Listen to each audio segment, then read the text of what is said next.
Hey, Green Machine friends and fans of fun. We have our comics to review. I'm also wearing one of our pull list subscribers, Brian Snow, got me this really dope Marvel hoodie. So I figured I'd show it off and wear it for the video. Look how awesome this is. This Baron Zemo, Red Skull, Doctor Strange. And it's all like the old school Marvel stuff. This is awesome. Thanks, Brian. Okay, so we are running super late, and so we've got to like bang out some reviews. So I'm gonna try and get through them as quick as I can, because we still have to put the books out. The first book on our list this week is Vampirella Red Sonja. Now, correct me if I'm wrong, but there is a Red Sonja Vampirella already, right? Yes. There is a Red Sonja Vampirella, but this is Vampirella Red Sonja, and there's a Vampirella Red Sonja Betty and Veronica. So they're going crazy with this. So this is another take on Red Sonja meets Vampirella, and it involves Dilatov Pass. Dilatov, the Russian pass where like a bunch of hikers were found like killed, and they were all like sort of beaten to death or something, and nobody could figure out why they didn't have any external injuries. Burn marks on them. Yeah. So it involves that and taking place in Russia. So it's kind of interesting. I mean, somebody really did their history lesson, and they looked at like pretty much all the theories as to what happened, and it goes from there. Vampirella is essentially investigating it and trying to get to the bottom of it, and it puts her on a collision course with Red Sonja. Now, how it was Red Sonja the reason for Dilatov Pass? I cannot pronounce that word. I'm just going to murder it. I don't know. You're going to have to read this and find out. Obviously. There must be a blood god. There must be a blood god. More on blood gods as we get to it, because, my God. Okay, so Web of Black Widow is amazing. My God, this is exactly what I wanted out of a Black Widow book. So basically, she's sort of dealing with her sins of the past and trying to, take somebody out who was sort of responsible for some inherent evilness in her soul, I guess you could say. And meanwhile, this person happens to be meeting up with good old Tony Stark, which does not put her in, good terms with him. Even though they're the good guys, it kind of puts them on a good collision course. So it's a really good story. I mean, you get everything you want out of a Black Widow story. There is a good spy feeling, disguises, plenty of action. Like, this honestly is a perfect Black Widow story. Now, I think that the other one we had on the shelf, I thought was pretty good, but I like really over-the-top action, and honestly, it was almost too much at times, because I think some of the topics that she was dealing with were just a little, made me cringe a little. This isn't the same way. This is sort of, she's kind of visiting the sins of her past. It's pretty darn good. Excellent showing. This is Jodie Hauser, Stephen Mooney, and Triona Farrell. My God, you need to pick up this book. It was absurdly good. Next is something that really amazed me, but go figure, it's Neil Adams. And that's Batman vs. Ras al Ghul. And we live in a time where nobody does a comic by themselves. Like, I can't remember the last time I picked up a comic with one name on it. But this is entirely Neil Adams, and it shows. I mean, he's one of the pinnacle writers and artists for a reason. Granted, at times it feels quite a bit campy because creators of that era were a bit campy at times, but it's just amazing. Like, the art is absurdly good. And even though normally I don't favor the whole, like, I like a lot more inky ink in my work. I like it dripping with ink. Granted, this is just light ink and pencil, and then on top of it with, the coloring. But it's all done by Neil Adams, and it was a really, really fun read, if not a bit sort of campy at times, but that's what you get from writers and artists of that era. So yeah, go pick this up. Batman vs. Ras al Ghul, pretty good read, but you have to like the older styles. If you don't like the older styles, you will not like this at all. Next is Harley Quinn and Poison Ivy. If you don't remember from Heroes in Crisis, Poison Ivy was killed, and then they picked up a flower in Gotham Harbor, and she was sort of regrown, but she was still, it looked kind of creepy how she looked, like she was Mr. Body, where she had her insides on her outsides. It was a little creepy. Well, they're sort of fixing that, but the reason they're fixing that is because they've gotten an offer from Lex Luthor, which, that's you're the villain, he's giving everyone offers. And the offer was, fertilizer that helps stabilize Poison Ivy. And so Harley Quinn has to take the offer, and it goes from there. We do see the whole, Parliament of Flowers guy. I can't remember quite what he's calling himself. They've hinted at Bloom, but if you don't know, Bloom was a character from the New 52 era that was going around giving supervillains seeds. They gave them, or giving villains seeds that gave them superpowers in Gotham. It's not the same character. This is the guy who represents the Parliament of Trees, and he sort of stole that power. So yeah, I can't for the life of me remember his name right now, but it doesn't matter. It puts them at odds with that guy, and it's going from there. But Harley Quinn and Poison Ivy do honestly come to the conclusion that maybe they need to be good guys. Like they've dealt with everything. They've tried to handle everything. The heroes in crisis. They were going to get help. Maybe they've been going about things all wrong, and it's kind of nice. There is a lot of character growth from these two, and there has been for the last few years. So yeah, Harley Quinn and Poison Ivy had a pretty good time with this. But again, I'm a DC fanboy, so you can take that with a grain of salt. Next is Archie and Sabrina, and I love it. This is how Archie and Sabrina fell in love over the summer. It's sort of a prequel to what was going on with them in the current Archie and Sabrina, and it's been fun. It's really fun. Like Archie sort of dodges all the witchy stuff, and then Sabrina tries to counter all the small town stuff, and it shows the writer really knows the characters, because at one point Archie says himself, he says, I want to take you to all the hangouts around town, and Sabrina says, well, I want to take you to all the haunts, which is very appropriate for a darker witch character. But I love this, because Archie himself, he's been stuck on the same couple of girls for I don't know what, how many years, 60 years, 70, 80, maybe even 80 years. I don't know, 60 or 70. But he's been stuck on the same couple of girls, so even he says that he's gotten stuck in a rut, and maybe change is good. And it's nice to see. There's a lot of fun coming out of this line. So, I don't know, if you like the soap opera stuff, which I do, Archie and Sabrina right now, this whole Archie Forever line is pretty darn good.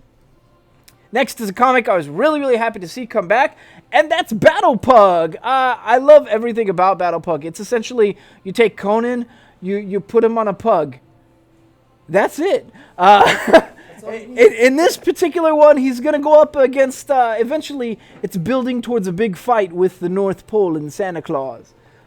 So if you like insane comedy and wildness in your fantasy, you will love Battle Pug. It's great. More importantly, the artist is just really, really fun, because they just show shots of like the pug happy, and it's just such a fun thing. One of the things I will tell you is if you don't like political statements in your comics, well, there is a puppet named Covfefe in this comic. If that's going to bother you, you should probably steer clear of this, because, yeah, that sort of happens. But Battle Pug is fun. It's just good, wild, insane fantasy, and I've always had a good time with it. So, once again, Battle Pug number 1 is just picking up where the compendium left off. Go pick it up. Next is Pretty Deadly the Rat, and I was completely taken by surprise by this title. I thought that this was just like a grim noir detective story, and it sort of is. Like, somebody is trying to get to the bottom of a murder. Meanwhile, it breaks stuff down in like an old-timey, I don't want to say play, but it feels like old-timey film kind of feeling to it. And it talks about, like, one night the Reaper of Sorrow came to this person, and they were clothed, and they made an offer, and the person turned down the offer. And then the Reaper of Temptation came to this person, and they made an offer. And the art is just absurdly cool. Like, the way they do it is just the old Hollywood. See, there's the Reaper of Hunger. And it's just this old Hollywood sort of style and feel. And it feels great. It feels like it's that proper amount of old-timey film and creepiness. And the art is just done, it's so well. Like, the artist is on point here. So, and there's a little bit of magic in play. I can't say much more than that. But Pretty Deadly the Rat, coming out of Image, is one of the best Image books I've read all year, which I was kind of shocked. It left me wanting more. Like, I really, really want to know what's going on with this character in this story. So, if you're like me and you like sort of detective noir type stories, which is clearly what they're going for, then Pretty Deadly the Rat is, you really can't go wrong with this. Next is Champions, and you can see our nice damaged copy that came folded. If you can't tell, Amadeus Cho is back in play, so that's awesome. We get Amadeus Cho back, but on top of that, Riri Williams and Ironheart. Well, Ironheart sort of had a falling out, or a falling in, I guess you could say, with Blackheart. Now, if you know Blackheart, basically, all you need to know is that we're going to be dealing with brainwashing. Other heroes are going to succumb, and it's going to go from there. That's what you're getting with this book. Now, is it good? The fact that I could break it down that simple, does that mean it's not good? No, it was great. I had a really good time with this the whole way through. It's just nice to see the Champions sort of at odds with themselves. Plus, you get to see Viv 2.0, which if you've been reading Champions, you know who Viv 2.0 is. And it's just kind of cool to see that character dusted off suddenly. So, yeah, Champions... if you like Champions, if you like Miles, if you like Amadeus Cho and you want to see him back with Champions, issue number 9 is totally your jam. Next is Conan the Barbarian, and we need to discuss Conan for a minute. What has Conan been dealing with, Yogi? Blood gods! Blood gods! And none of it has been resolved because he's been knocked out. And while he's knocked out, we've had visions of his past and how he's had close encounters with other weird things and sort of dealt with these weird things. But they haven't resolved the Blood God, and it's been 9 issues. Do they resolve it in this issue? What's your guess, Yogi? No! But guess what they do? Conan has a flashback of taking out a Blood God! Everything's going up Blood Gods! It was kind of cool. He's basically, he's sort of near hell, and everything around him is changing. And he's trying to rescue these people, but at the same time, like, his visions of his past are coming true.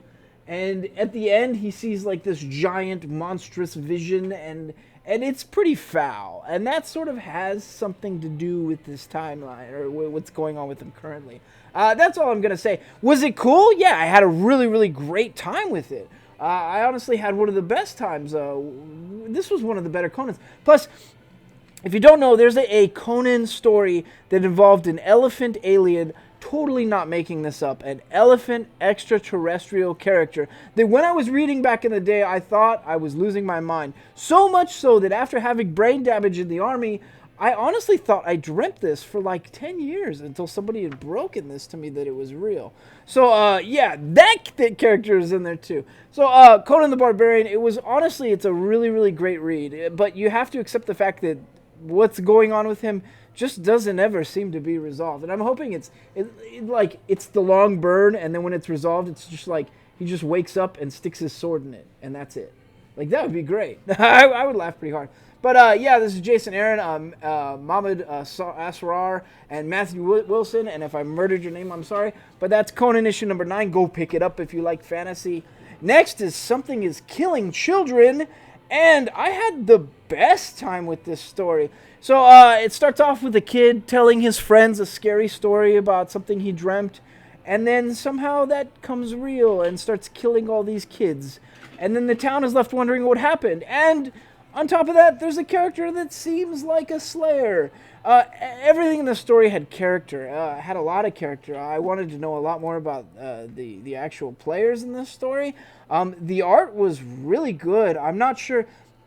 It kind of looks like watercolors at sometimes, and it kind of looks like markers at sometimes, but they do go heavy on ink and outlining, and it's just nice. So this is James Tinian IV, Werther Deledra, Miguel Muerto, and honestly, like, the story itself is scary, but I don't think it was so terribly scary.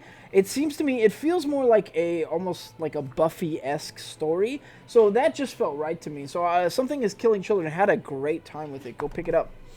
Next is Berserker Unbound. And this is basically a character that is very similar to Conan, that has existed before and is now tossed into modern day times. Not unlike Conan is right now, right? Yeah, Dark Horse was just like, oh, you can't do this without us.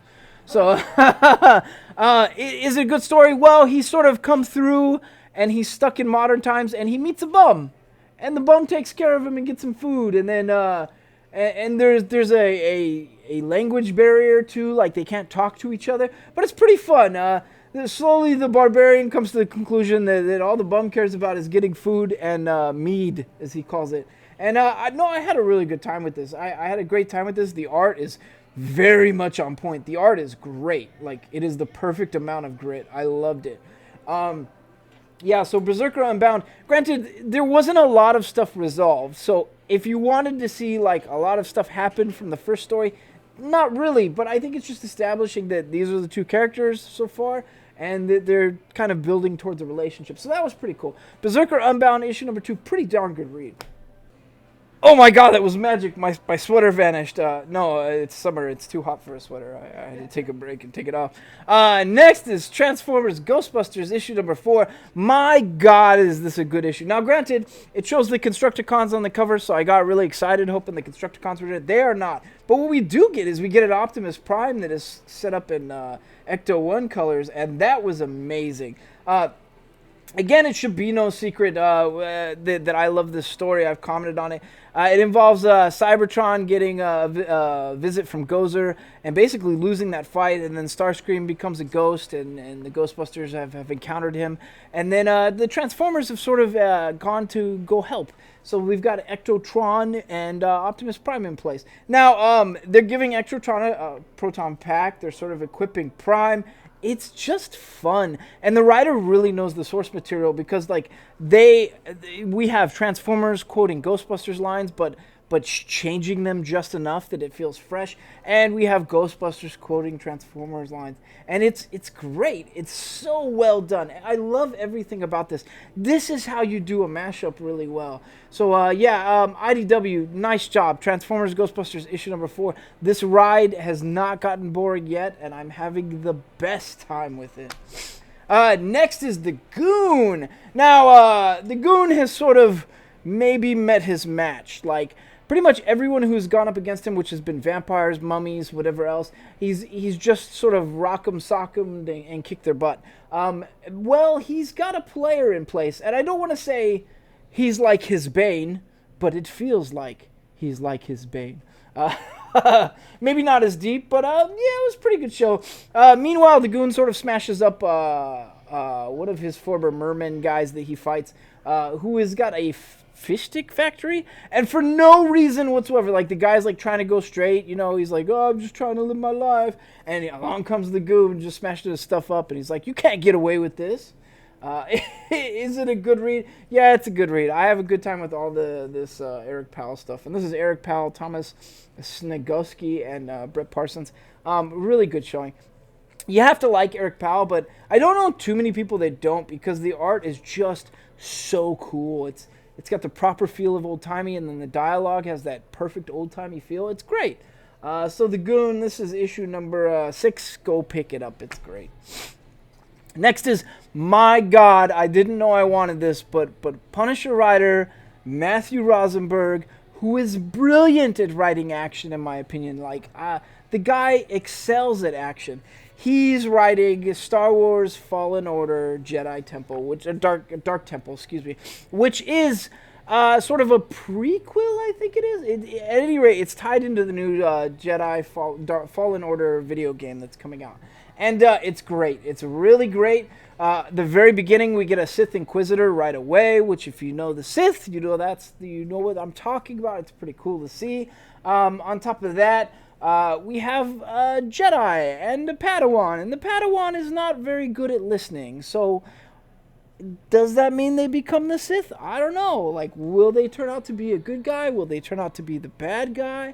Tied to the story of the video game? Who can say? One of the things I did want to say is my buddy Justin Cordova. We found out that there was a Jedi Master Cordova, which I seem to remember from before somewhere. But anyways, so Master Cordova is in this, and I thought that was really cool. I sent him a picture of it, laughing about it the whole time. But Rosenberg, honestly, great showing. This is Rosenberg, Villanelli, and Prianto. The art is pretty good. At times, I was kind of on the fence about, is it just a little too gritty? but it worked. It worked really well. The writing was great. I want to know more about this story. Honestly, this is a great Star Wars story. I'm a little sad because I know it's going to end in probably a few issues because it's just a video game prequel story. But next is an amazing story that should be the talk of this week. I don't know if it's the pick of this week because, I don't know, we always pick like the big books for the week, but really it should just be the best book. But this honestly was one of them. This is Spawn 300, and this story does pertain to his revolution, but it shows a lot of cogs in play, a lot of stories and how they're going to come to light. We see a lot of characters change. We see, I think there's a new first appearance in this. In fact, I'm pretty sure it's a first appearance. I've never seen the character before. It's a nice, thick book, too. It's only $7.99, but you're essentially getting a trade paperback. And I took my time with it. Like, I couldn't help but take my time with it. There was so much going on, and there was so much cool stuff to see. There's a really awesome scene with Spawn suiting up that you got to check out. So issue number 300, if you're a Spawn fan, you should get on board with this. If you're not a Spawn fan and you think you want to jump in, granted, it's a little confusing as someone who has missed a few issues, but it was fun. It was really, really fun. So issue number 300, I don't think we have a lot of copies. So if you don't get down here early morning Wednesday, you're probably not getting one because we had a lot of people order them, and we just didn't have enough to fill the need, or to fill the need for it. So we got as many as we could, and then people just kept ordering. So that's what happens. Anyways, this is issue number 300. It's nice to see Spawn hit a 300. I hope he hits 400. Next is Zenescope Mystery. Now, I don't like these Zenescope books. At times they feel a bit generic. I can't remember which one I was reviewing a while back, but it felt like generic crossed, which is a weird thing to be generic for. However, I will say this one was pretty good.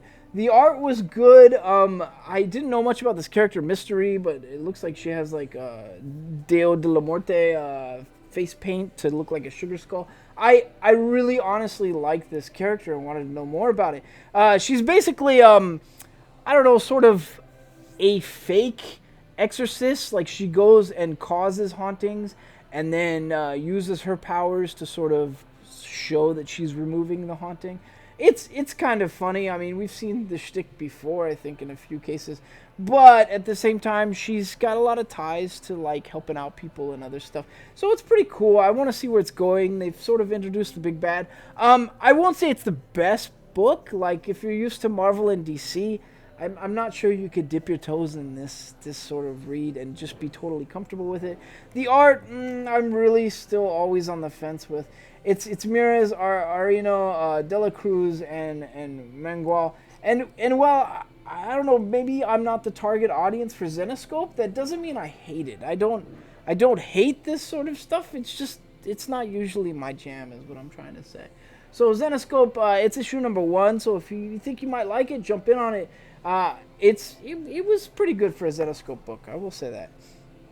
Next is Everything. I have no idea where Everything is going. It seems like it's the mid-'80s. There is a new mall opening up, and the mall touts Everything. Like, that's what it touts. And they're trying to hire people to join Everything. Meanwhile, there's some weird stuff going on, and there's all types of mystery, and there is, some pretty funny scenes. Like, there are some characters telling off other characters that I thought were pretty hysterical. But I have no idea where this story is going, and I think that's intentional. Like, I think they wanted it a bit confusing. They wanted a lot of pieces at play. They wanted a sense of mystery, and they've done it. At first, I thought it was like maybe it's Needful Things, like they're opening a store and it's going to offer people their wildest dreams, but that's going to turn into nightmares. And no, it doesn't seem like that's where they're going. I'm not entirely sure. So Christopher Cantwell and I.N.J. Colbert, Burger Books. It's a pretty good read. I don't see. I honestly, I thought it was a tropey thing at first, and then it sort of fooled me, and I'm not quite sure where it's going. I actually want to know more. So I would say Everything is, if you want to pick up a random weird book and just be a little confused and hopefully figure out the mystery. It does have kind of a Stranger Things feel at times to it. So I would say Everything's a pretty good read. So go check this out. Next is Buffy the Vampire Slayer, and this is Buffy, but Buffy being retold. all the pieces are at play on the board. Some of them are where they're supposed to be. Some of them are not. Like Xander, for instance, has sort of been infected by a vampire and has part of the soul still in him. Meanwhile, like, it's basically everything is coming to play, but it's coming to play in different ways. And they've just discovered where the Hellmouth is, which if you know where that is, you know where they're sort of roundabout in the story. And so that's really cool to see. On top of that, it's not Spike that's the big bad, it's Drusilla, which is kind of different. But this is Buffy the Vampire Slayer number 8. The art is completely on point. The writing is on point. It feels how Buffy should feel. It's just Buffy in a different way. And this is a Buffy plus Angel event. Oh, I didn't know that. I thought it was just plain old Buffy. This is a Buffy plus Angel event. Anyways, it's Hellmouth Prelude. Come pick this up. It's great. It's Joss Whedon. Oh, Joss Whedon is actually writing this. That's okay. I didn't know he was writing any of the comics right now. All right, so Joss Whedon, Jordi Belair, David Lopez, and Raul Angulo. That is no wonder it feels perfect. It's being written by Joss Whedon. So good showing, guys. Next is Triage. If you think this centers around a nurse, well, that's because it does. It starts out in an emergency room triage, and a nurse is kind of butting heads with her leadership there, and it goes from there. Then it cuts over to a different reality where there's a superhero, and then it cuts over to a different reality where there's sort of a high-tech cyberpunk thing, and they all sort of come together, which, it makes sense. 3 different people, or actually 3 of the same people, different realities, all coming together. Triage. Oh, see, they worked that in a couple ways. So I don't know. Maybe the title's a little cheesy to go with it. Did I want to know more about these characters? Yeah, I totally did. Was I on board with the art? Not really. This art, something about it felt off to me, and I'm not sure what it was. I couldn't quite explain it, but at times something felt weird. I don't know what to compare it to. It's kind of odd, but it's Philip CV. It was a pretty good read. I did have a good time with this. Granted, I'm an art snob, so you can take it with a grain of salt. The cover looks great. Like, I don't know what they're doing on this cover, but it looks awesome. So if you like superhero crossed with cyberpunk, crossed with healthcare individual, then Triage is your jam. But that's the mashup I don't think anyone ever asked for. It worked. I didn't have a bad time with it. Next is Superman Up in the Sky. So the last issue, it's very clear that Tom King is writing Superman, but he's sort of going at it with like the Grant Morrison all-star Superman sort of angle, where the stories seem separate, but they do intersect because there's a constant theme, but they seem separate and weird at times. And it works. It works great. Like, I've had a great time with the story. The first story is separate from the second. First story centers around Superman trying to make a deep space phone call in a waiting area where they make deep space phone calls. That feels a lot like the DMV. So, space DMV, deep space phone call. If that sounds weird, yeah, it should, but it worked. I had a good time with it. The second story centers around Superman accidentally going back in time and hanging out with good old Sergeant Rock and the Howling Commandos, which was awesome. Like, it was great. It's a great war story, and Superman kind of loses his memory at first, and you go from there. You can get where I'm going with this. Was it awesome? It was great. I didn't know I wanted Tom King writing Superman because I love him writing Batman so much, but I really, really do. I want Tom King writing Superman at some point, because this was it was absurdly cool. I had a good time with it. Granted, it wasn't as cool as the second one, because the second one, they had an alien dying. When the alien's dying, like, they were quoting like different things from Superman's life, because he's trying to revive Superman, and he's got like visions of his life, and it's like Perry saying, "Look out for this," and then somebody's saying like, "Oh, nobody will be able to stop it," and then somebody's saying like, "We're all doomed." And right as the alien dies, it just says one blurb instead of all these different blurbs like lined up. It just says, "Look up in the sky." And it was so good. Like, I got chills. So that second one was amazing. The third one was almost as amazing. It was pretty cool to see Sergeant Rock. And Sergeant Rock's monologues, like, they just work so damn well. And maybe that's I think that's the soldier in us. They just, it felt right. So anyways, Superman, Up in the Sky, issue 3 by Tom King, Kubert, Hope, and Anderson. Go pick this up. Wow, Kubert's on this. Go pick that up. That was great. Next is Legion of Superheroes Millennium. And I gotta tell you, we don't have a lot of copies, and we're not quite sure why. We only have a few. So if you want this, you should get involved. This centers around Rose and Thorn. Which, if you don't know, Rose and Thorn is a multi-personality person. Rose is her normal personality, and when she goes all vigilante and lashes out and becomes, I don't know, Hulk-like, I guess you could say. She doesn't look like Hulk, but she becomes angry and ragey and just mean and punching things. That's Thorn. Well, Thorn apparently has a problem, or Rose has a problem. She doesn't age. And so that puts her in the future with an actual aged Kara. I think that's Supergirl, although I'm not actually sure. I'm not sure. The future ones always confuse me. But that puts her in another time, and then eventually she winds up in sort of a Batman Beyond timeline, which was cool to see. But she goes basically timeline to timeline, and she's sort of jumping through portals to get there. And on top of that, she's just sort of dealing with the fact that she doesn't age, and she's way older than she should be, and she just... I think she's grown tired of the world.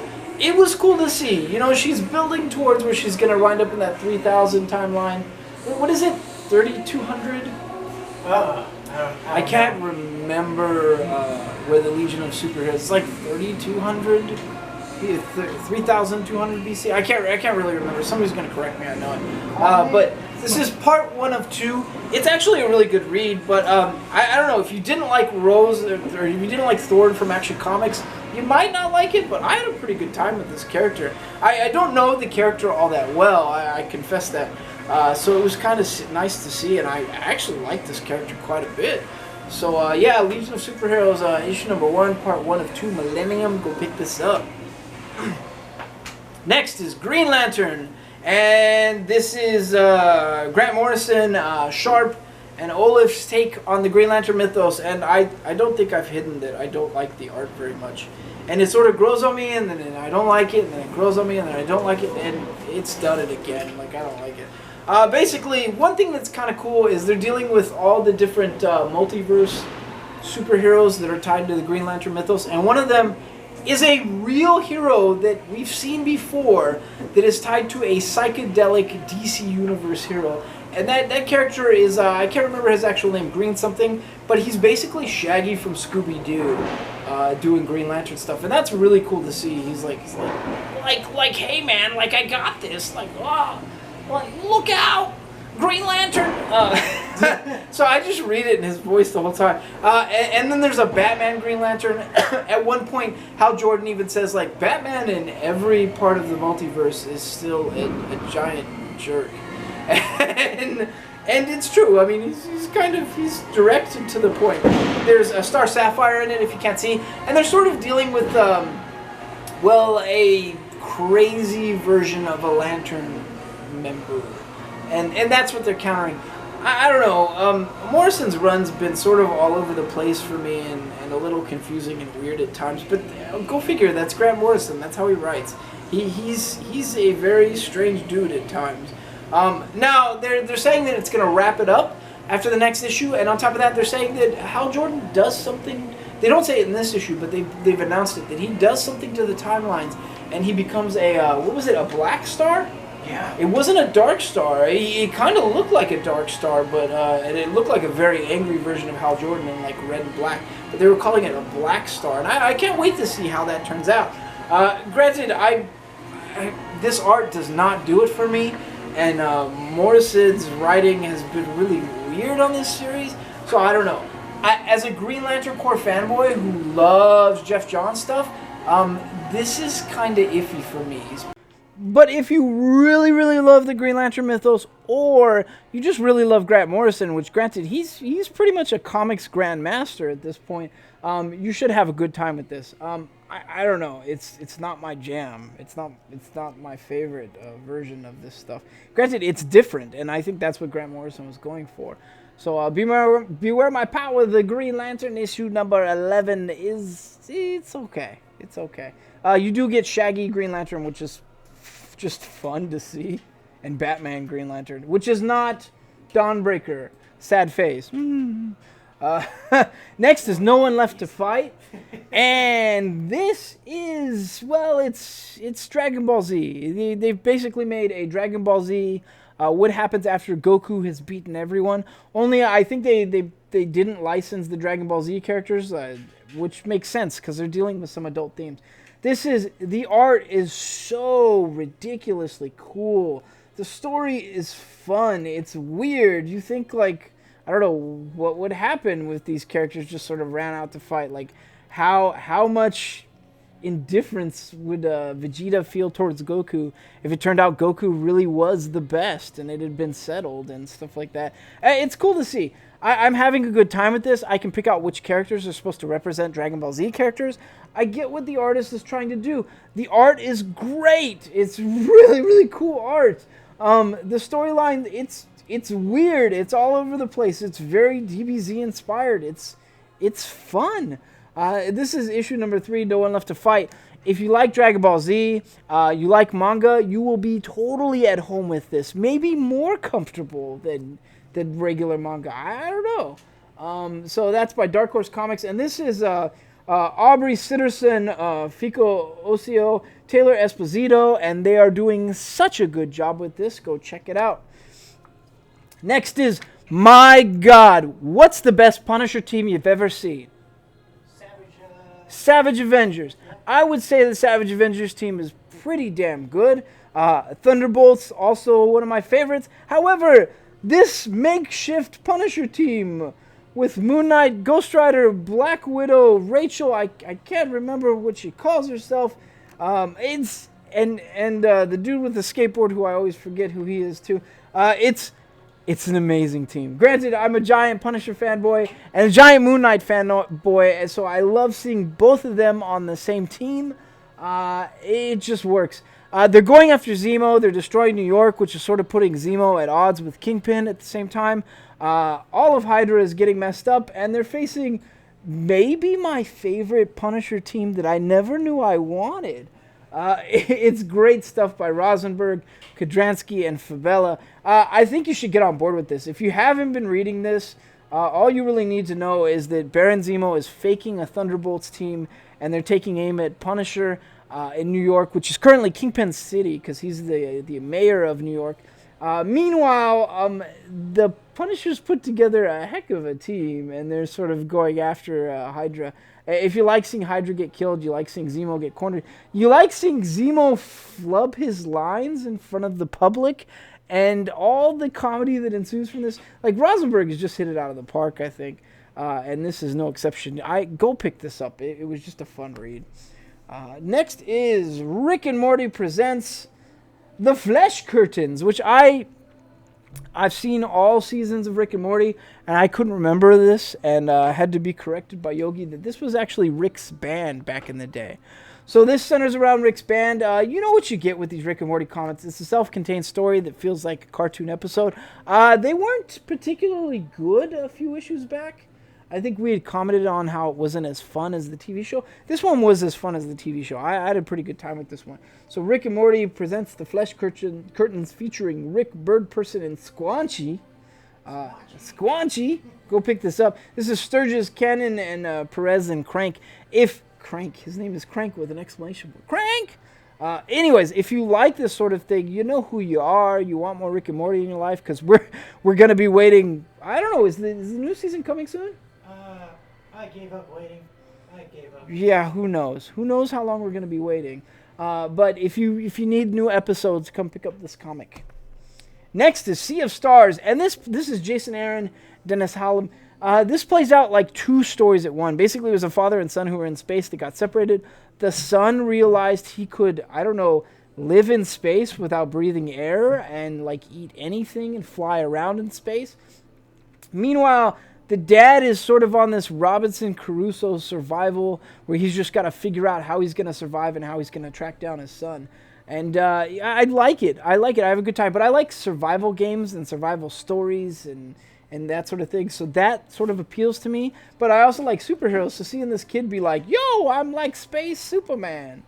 Which, isn't Superman Space Superman? That doesn't work at all. But anyways, it's a cool story to read. I don't think you should jump in on the third issue. Like, if you haven't been reading Sea of Stars, you'd probably be confused. The art is astounding. I don't know what they're doing with this art, but it really, really works for me. It's got the right sort of cosmic colors feel. The art is just on point. Oh, Stephen Green and Rico Renzi. I didn't say them too. They're on this too. Jason Aaron, Dennis Hullum. The writing is great. I want to know more about this team. They've got a robot in it that has to be reprogrammed and goes from being defensive of the ship to almost homicidal in what he's wishing. It feels very IG-88 from the assassin droid from Knights of the Old Republic of Star Wars. I liked it. So yeah, I don't know. Jason Aaron, almost everything he puts his hands on turns out good, and this is no exception. A father, a son, and a whole lot of space between them. Aww. Sea of Stars, go pick that up. Next is Usagi Yojimbo. This is the Hero Part 1 of 2, and that's actually issue 4 of Usagi Yojimbo.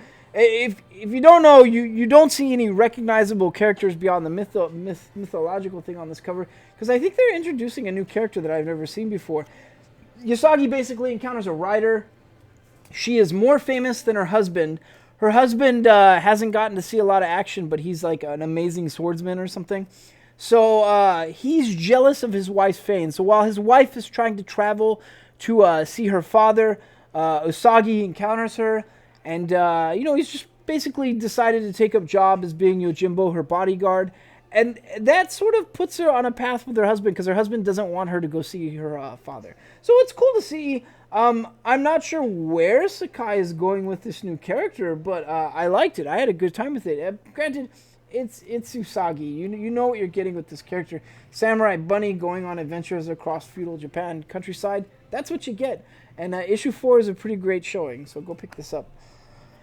Next is, man, I'm trying not to run out of steam here. This is House of X, issue number 4, and we've talked about how Hickman has taken this Professor Xavier in a new direction. He's way more radical, and they've stated that he's not going to be like anything in any of the other timelines that they've seen, and that shows. Some of the other mutants, basically an X-Men team got put together and sent out to go fight, what was it called, Mother something? The Mother Mold, I think it is. They're basically on a space station with a giant Sentinel's head floating out in space. So they've got to destroy the head and stop the Mother Mold. And basically, the Xavier of this timeline says that they have to do whatever they can to stop it, because it's going to stop Nimrod from coming to power. And so they're just doing whatever they can. Does that mean sacrificing a lot of mutants' life? Probably. And it goes to show that this Xavier, this Wi-Fi wearing cerebrum Xavier is way different from anything we've seen. He's way more radicalized. He's a lot like Magneto in how he does things. It's brutal. Some mutants are going to die. That's all I'm going to say. So you really need to go read issue number 4 of House of X. As someone who's not been a big mutant fanboy, I'm on the edge of my seat reading Hickman's run. It's so good. It's stupid good. Every time I finish it, I'm like, God, I gotta wait like another week or 2 to get the next one. Like, granted, I think Powers of X is every week, or every other week, and House of X is every other week, so they've staggered it. So I'm getting it, but I don't know. It's like I read House of X, and I want another House of X, and I read Powers of X, and I'm like, I want another Powers of X. So Hickman has invented comic drugs. You just inject it into your vein, and you want more. That's what it feels like. So House of X. Issue number 4 of 6. Go pick this up. It's great. Next is man, we've been waiting for this, and waiting for this, and waiting for this. And does it deliver? That is Doomsday Clock, issue number 11. My God, does it deliver. It delivers so much. This issue in particular shows, like, we know that Lois Lane was talking to Lex Luthor, and we weren't quite certain what it's about. Lex Luthor has broken down what he knows that is going on in this issue to Lois Lane. He breaks it down precisely. He's getting to the bottom of it. He is showing that he is this world's smartest supervillain. Meanwhile, someone's machinations have caused all of this to go into play. Who was it? Do you remember? It's not Dr. Manhattan. Dr. Manhattan's sort of wrapped up in dealing with Superman and how he feels like he's going to be ended. It's Ozymandias. Yeah. He's done so much to ensure, and it turns out like he's been pulling the strings every single step of the way, which is exactly how it should be. He is clearly their version, that timeline's version of Lex Luthor is what it feels like. And it shows. Like, it shows that they're polar opposites, and Lex Luthor is actually getting to the bottom of this while Ozymandias is revealing what he's done. It's great. Jeff Johns, you've knocked it out of the park. I had a really good time with this issue. It was awesome to see. There were so many bombshells dropping, but more importantly, the countdown, it's upon us. The countdown hits on this issue. Second number 1 between that fight between Dr. Manhattan and Superman. It's happening. We know that Dr. Manhattan beat the crap out of the whole DC universe. Every hero that wasn't Wonder Woman, Batman, and Superman was on Mars and destroyed in seconds. Like, it felt like it was 30 seconds. He picked everyone apart. So that collision course, it's starting at the beginning of, or the end of this book. It's starting. We know it was going to start because issue 12 was the wrap-up. But my God, it was good. I had the best time with this issue. Is there a lot of action in this? Yeah, sort of. There's not a lot of action, but it's really cool to see these characters pitted against each other, to see their counterparts and everything else. So, yeah, it's explained. They're getting to the bottom of everything. Doomsday Clock issue number 11. You shouldn't miss it. If you've been on board with Doomsday Clock, don't miss this. It's great. Next is Absoulte Carnage Symbiote Spider-Man. This is a weird entry, I gotta tell you. It seems like it's centering around Symbiote Spider-Man in the beginning, but it's not. It's actually centering around a judge who falls from grace after his son dies because of the White Rabbit. Do you know the White Rabbit? Do you remember the White Rabbit? No, I don't. White Rabbit is... she looks like she's wearing sort of partially an old Zatanna outfit and partially like, I don't know, like rabbit ears and like a bunny face type thing. She's easily one of the most campy characters to come out of... I think she started in New 52. She might go back further. But I think this iteration of her came from New 52. And she's just a fun character. I like having that character around. I don't know why. I like really, really campy villains. But does this center around Symbiote Spider-Man? Kind of. I thought it was weird because Symbiote Spider-Man, that takes place way, way before Parker was split off the symbiote. So how are they going to tie that into this? They kind of did. It was, I don't want to say it was the weakest, because I think the weakest was Scream number 1, which also comes out this week. Did we not review it? We didn't review it, did we? Scream number 2 comes out this week. I don't think we reviewed it. I don't think we had enough copies to review it. Maybe I'm wrong. But it wasn't as weak as Scream number 1 to me, but it was still kind of not the best one. That doesn't mean you shouldn't go pick it up. If you like really campy villains and you want to see this... I mean, it was a cool story. The writing was definitely good, and the art was stupidly good. The art was great. This is David Mabili and Tartaglia. It was a really good showing, but if you expect this to be entirely centered around Symbiote Spider-Man, it's not. Next is Savage Avengers, issue number 5, and my God. I thought they were concluding Savage Avengers. I got nervous after last issue because it said to be concluded. No, they were just concluding that story arc. They did it. It was great. It was really, really great. They keep using Wolverine in really inventive ways because, he's very indestructible and you can get wild with Wolverine. That shows in here. Brother Voodoo is such a badass. I love him in any story. Seeing the Punisher teamed up with all these characters is great. Elektra fits, and there is actually some tension between Conan and Elektra. There is some tension. Like she definitely likes the big dudes. So, anyways, I had a really good time with Savage Avengers. This first story arc, it wrapped it up really nicely. They've established that there is some weird stuff that is going to happen because of what happened, and it's going to go down a year from now. So that's cool to see. The team's kind of split up a little bit, so next issue I think is going to center mostly around Punisher and Conan, and I think that's fine. Like, I want those two. Punisher came into it late, it feels like, and I want him to have a relationship with Conan. Not that kind of relationship, but you get what I'm saying. Because Conan actually calls Wolverine, and he says it in this issue. He says he's the champion of Pabst. Pabst Blue Ribbon. He says that. He calls him that all the time. I love it. So Savage Avengers issue number 5 did not disappoint. They built to this crescendo, and it was great. I had a really good time with it. You should be picking this up. This is Duggan, Diodoto, and Martin. And I think I've said that the art is almost too gritty at times, but it's really grown on me, and I really, really like it. So Savage Avengers issue number 5. Go pick this up, please. Next is Justice League, and we've been building towards this chaos, this fight between the Doom and Justice War, and that started last issue. Basically, the Justice League has got to go after some, I think it's nth metal. Is it nth metal? It's not nth metal. It's nth metal crossed with the totality metal, I think it is. I'm not entirely sure. They're going after pieces of the totality or a counter totality. One of them centers around Starman's staff. So he's trying to go find something else in the universe. I can't remember exactly what it is. Oh, no, they're trying to find the Anti-Monitor and convince him to join. So they've got to travel. Meanwhile, part of the League is splits up, and Barry Allen and John Stewart go into the past, and they encounter the Justice Society of America.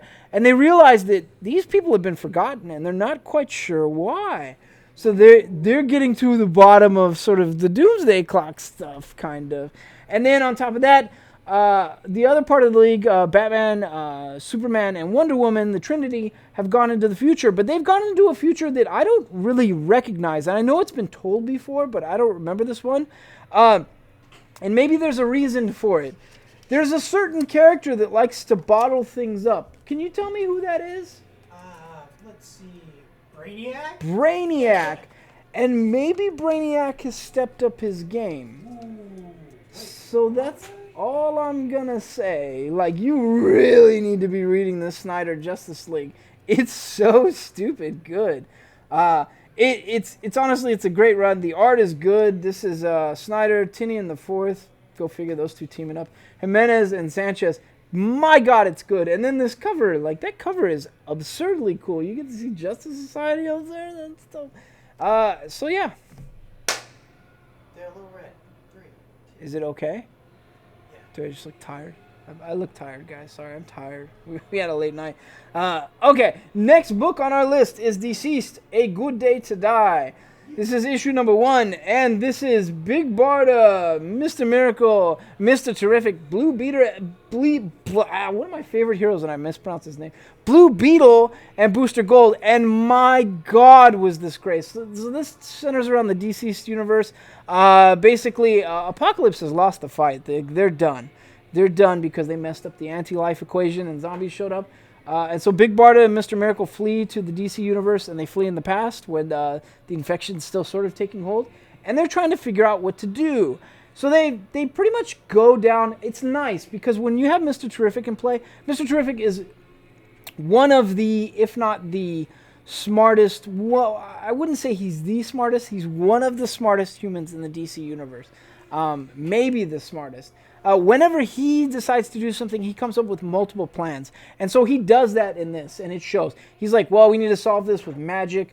Well, how about technology and time travel? Like, they go at it from a bunch of different angles. Meanwhile, at one point in this comic, Mr. Miracle has to say to Big Barda, we need to give Booster Gold enough time to save the world. And Big Barda, no joke, not pulling any punches, says back to him, do you realize how ridiculous that sentence sounds? It's so good. I love it. But I love the Booster Gold Blue Beetle team up. I love Blue Beetle. I love seeing him in anything with Booster Gold. It's just the bromance that I need in my life usually. Granted, I love both iterations of Blue Beetle, Ted Cord and Jaime Reyes. Yeah, Deceased, A Good Day to Die, issue number 1.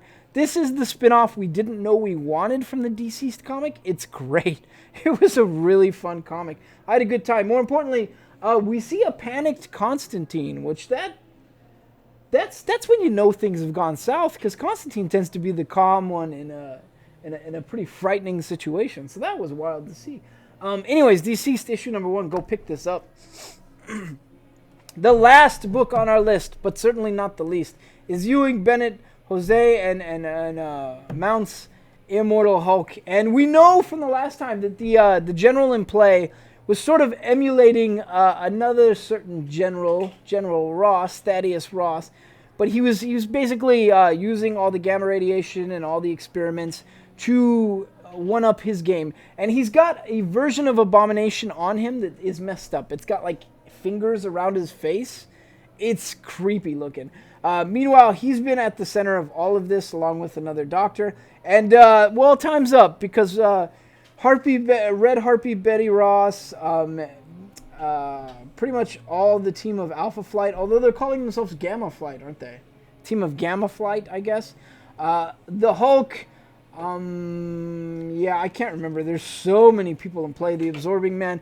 Everyone is in play in this issue, and they finally decided to smash his base and pretty much end that crap like they've had enough. And it's good. It's good. We know they've changed the Hulk mythos a lot, so they've just made something totally new. On top of that, they've gotten really wicked with the story, and they're playing fast and loose with pretty much everyone's mythos at this point. I think it's building towards that reporter getting a Hulk power set. That's what it feels like, because she's pretty much just along with the ride with a whole bunch of gamma radiation characters, and I think it's building towards her becoming something new. I can't wait to see it. I'm super excited about it. But issue number 23, The Immortal Hulk, go pick this up. If you aren't reading The Immortal Hulk, well, why are you into comics? This is like the Rolls Royce of comics. The art is so ridiculous. I have no idea what medium they're working with for these issues, but it always looks so cool. Yeah, the art is amazing. The cover art is always amazing. The writing is absurdly cool. Go pick this up. And that's our show for the week. Do we have posters to give away? We do. Oh, we do. So, 3 drawings. So we got to do a drawing of 3. Should I just grab 3 all at once? I mean, you could. I could. Stop. I've never done it that way. 1, 2, 3. Here we go. You ready? Yep. Excuse me. Man, too much coffee today. 131. That would be KB Singh. I think he's no. Take I don't think that name counts. We'll get a different name. How about 269? Spencer Stafford. Spencer Stafford, you won a poster if you made it this far through a video. 256.